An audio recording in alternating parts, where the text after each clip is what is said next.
Pessoal, bom dia, boa tarde, boa noite. Depende do horário que vocês vão estar assistindo essa videoaula, né? E aí, pessoal, a quarentena, vamos todo mundo se cuidar, né? Para a gente ver se logo tudo isso passa, né? Essa tortura, esse pesadelo, não é isso? Mas a humanidade, ela é valente, ela vai superar esses momentos. Bom, pessoal, eu vou fazer uma aula curta, tá? Não adianta fazer aula muito longa, né? Uma aula curta. Vou trabalhar a Revolução Industrial, que está dentro do capítulo da Revolução Inglesa, né? Nós chegamos a trabalhar a Revolução Inglesa em sala de aula com vocês. Vocês fizeram a última atividade do roteiro da semana, vocês fizeram sobre Revolução Inglesa, tá? E eu vou trabalhar esse assunto novo, né? A Revolução Industrial. E eu vou trabalhar possivelmente em 2 videoaulas, tá bom? Mas de maneira sucinta, tá? Por quê? Porque quando a gente retornar às aulas, eu quero revisitar esse assunto, tá? A gente vai de novo ver a Revolução Industrial, eu vou trabalhar talvez com um pouco mais de profundidade, tá ok? De maneira que vai dar tudo certo no final. E tendo como base essa videoaula, tá? O capítulo de Revolução Industrial, o texto básico que está no seu livro didático, né? Eu vou, então, pedir a tarefa que vai ser postada na sala virtual, tá? Então, de maneira que vou disponibilizar também esses slides para vocês, que eu vou utilizar nessa aula também, tá? Então, vai ficar bacana. Pois então, pessoal, Revolução Industrial, né? Vou lançar mão aqui nos dos slides. Então, vamos lá. Pois então, pessoal, primeira coisa, um conceito sobre Revolução Industrial, tá? Um conceito.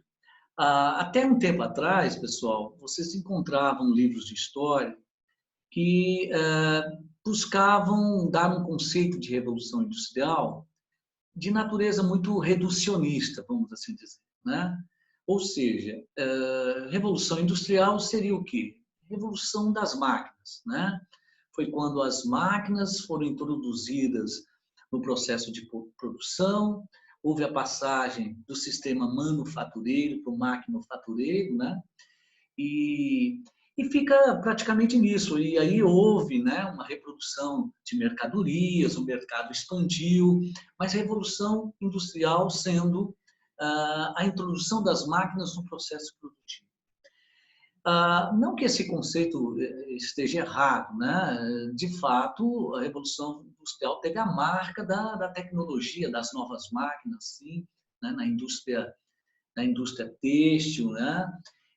Bom, mas enfim, a gente busca sempre dar um conceito mais ampliado. Hoje, busca-se conceituar a Revolução Industrial como um conjunto de transformações, né? Não só no setor técnico-produtivo, transformações no setor técnico-produtivo, as máquinas, tá? Mas transformações também na organização do trabalho, né? Ou seja, o trabalhador, né, tinha uma organização de trabalhar no sistema manufatureiro que vai ser completamente alterado no maquinofatureiro, na era industrial. Então, nós vamos ter um conjunto de transformações técnico-produtivas, transformações na organização do trabalho, nós vamos ter também na circulação da mercadoria, ou seja, a Revolução Industrial ela vai vir, tá? Promovendo também uma grande mudança nos transportes, né?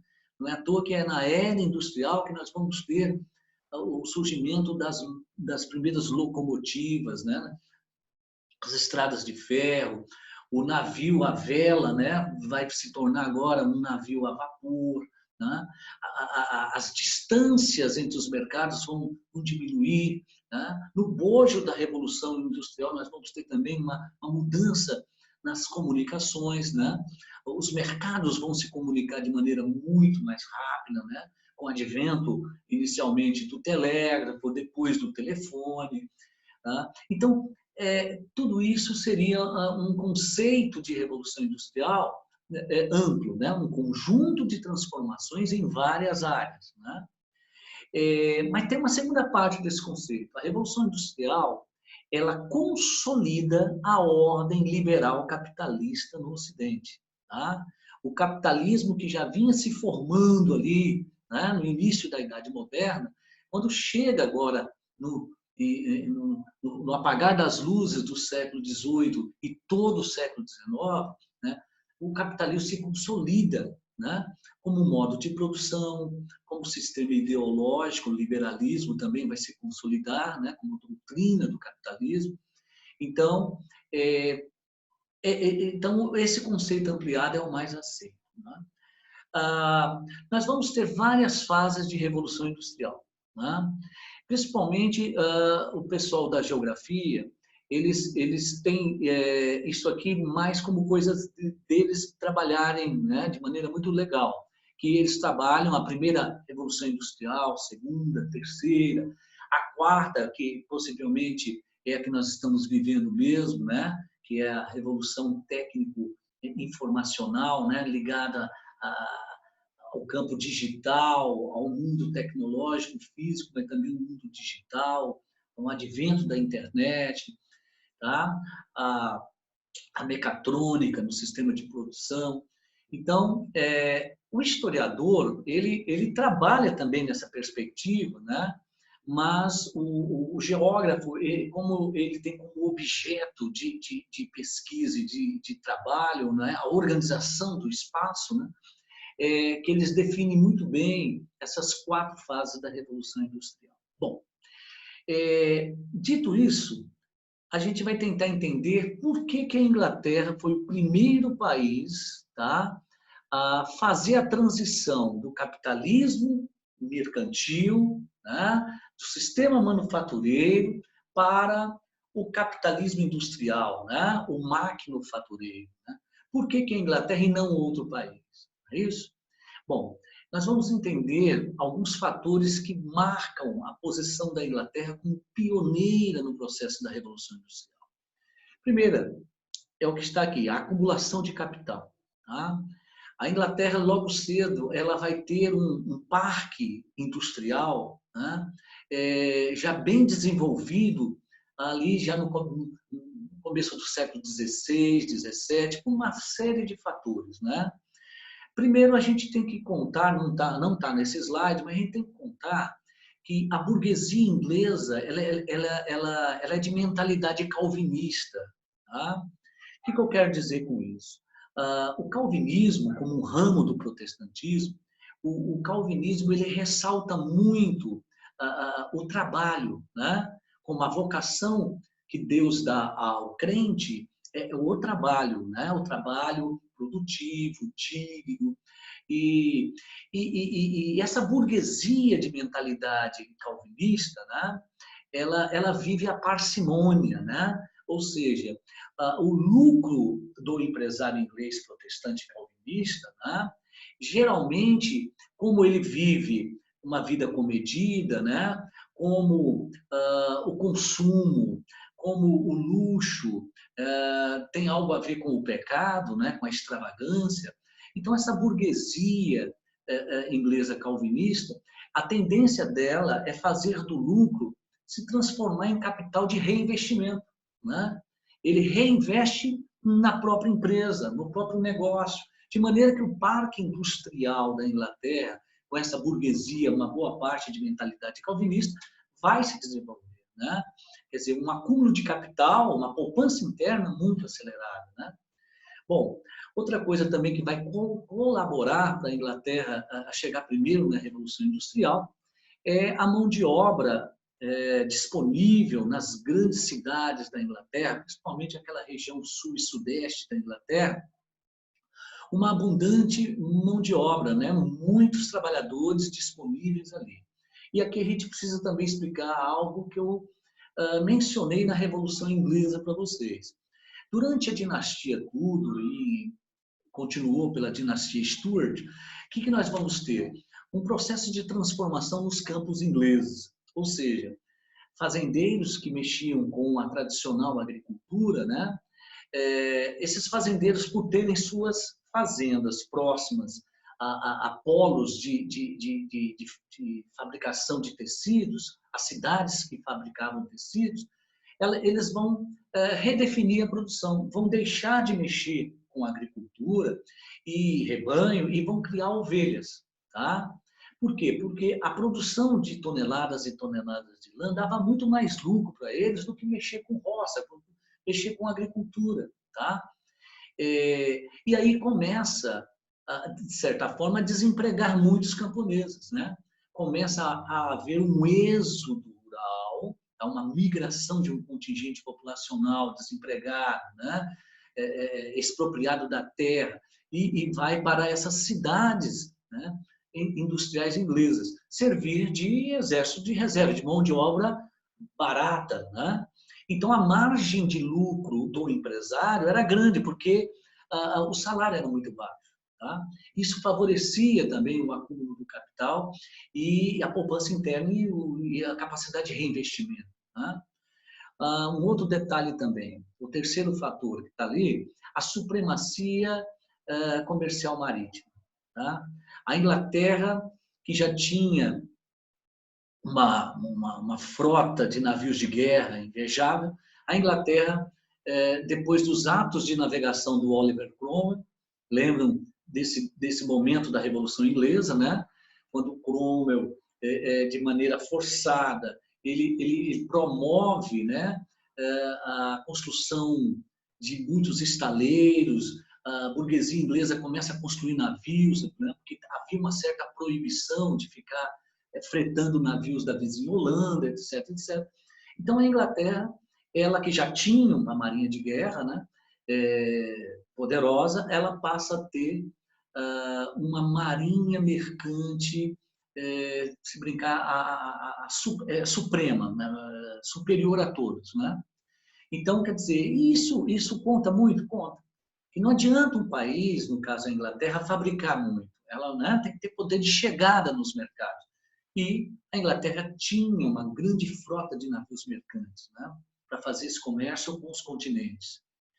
Um outro detalhe também é um fator do pioneirismo, e não pode esquecer, a Inglaterra ela tinha a monarquia parlamentar, ou seja, o final da Revolução Inglesa estabeleceu-se, né, definitivamente a hegemonia do parlamento sobre o rei. Né? O rei reina, mas não governa. O parlamento que passa a governar na Inglaterra a partir de 1688.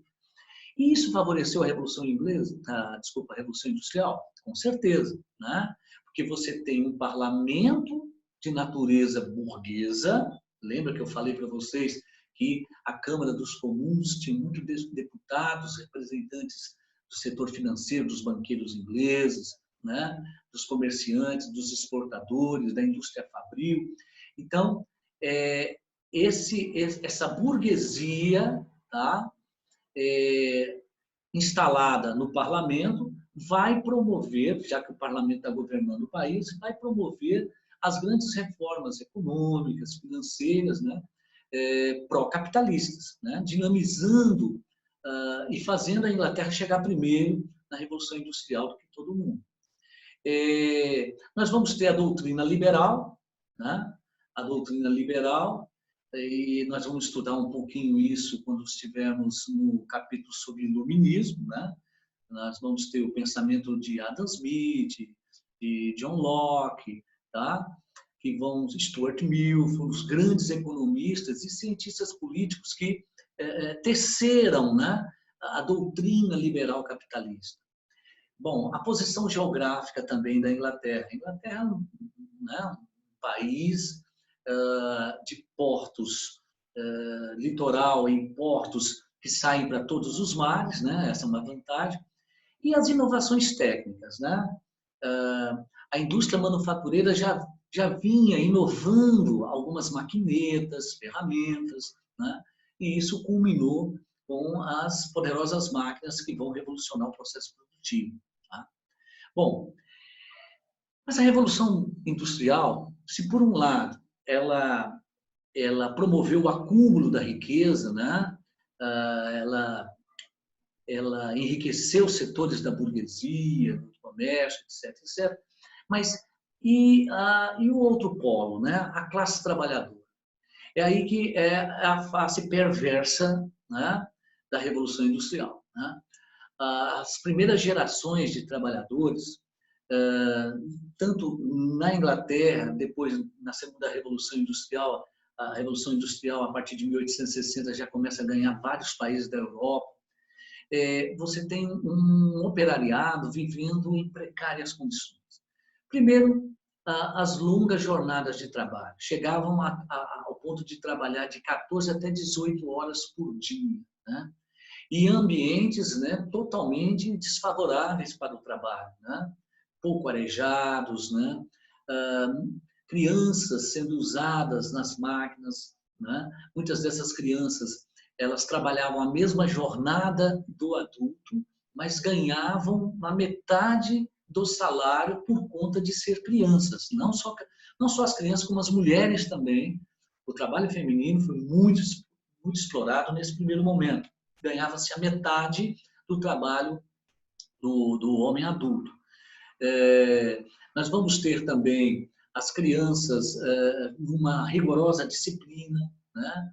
Eles eram castigados com surras, não é?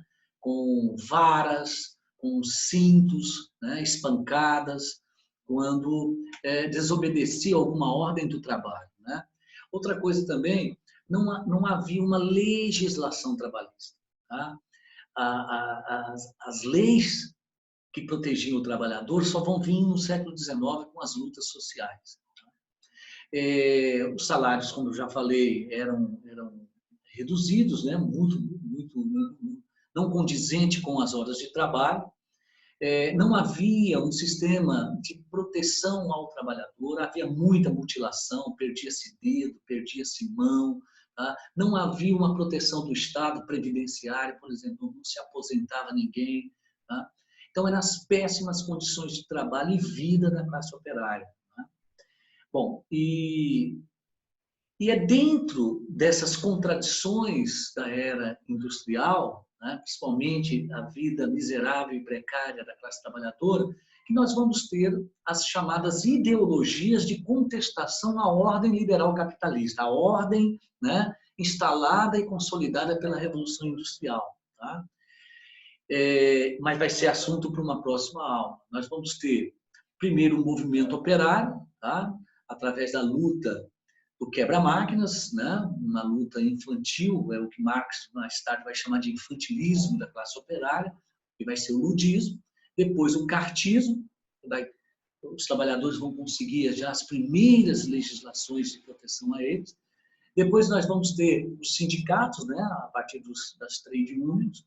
E, por último, as grandes ideologias, né? Vamos assim dizer, de esquerda do século XIX, né? De contestação ao capitalismo. Né? Nós vamos ter o socialismo utópico, o socialismo científico, né? Também chamado de marxismo, e o anarquismo. Mas, repito, é motivo de uma próxima aula. Então, por hora, ficamos por aqui. Tá? Eu agradeço a todos e assistam e façam a atividade, ok? Então,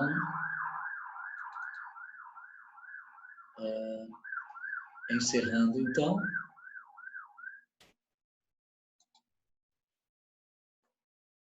Um abraço a todos.